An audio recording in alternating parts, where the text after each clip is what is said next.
Mais avant toute chose, on s'envole pour le Japon. Retrouver David, il y a toujours quelque chose à faire ou à voir à Tokyo et ses alentours. Expo, festival, lieux insolites. Et après cette visite touristique, on revient par chez nous pour découvrir les dernières actus et tendances. C'est parti pour les news.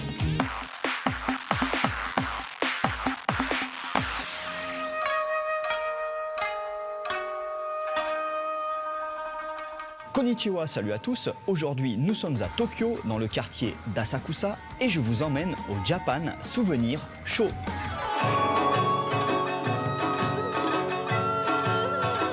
Alors cet événement est réservé aux professionnels qui veulent présenter leurs nouveautés dans le domaine du souvenir.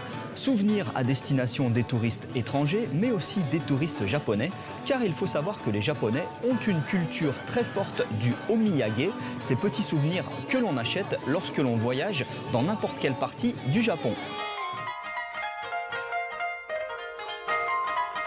Des chaussures japonaises, ça peut aussi être une idée de cadeau bien sympa. Et là, je suis sur un stand de la préfecture d'Oita qui ne fait que des chaussures made in Japan. On y retrouve entre autres les célèbres Geta avec leur forme si caractéristique et ici un motif de geisha.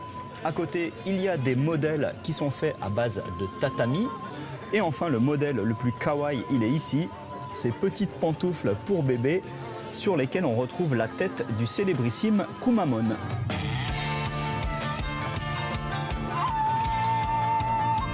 Pour les Japonais, l'emballage est très important et je pense que vous devriez y faire attention aussi si vous achetez des cadeaux au Japon.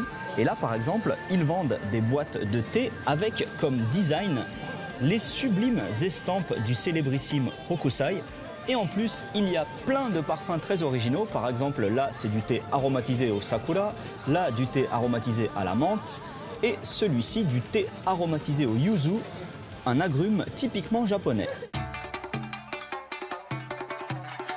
Pour vos amis proches, je vous conseille d'acheter parfois de la bouffe chelou, car c'est toujours un grand délire au moment de goûter.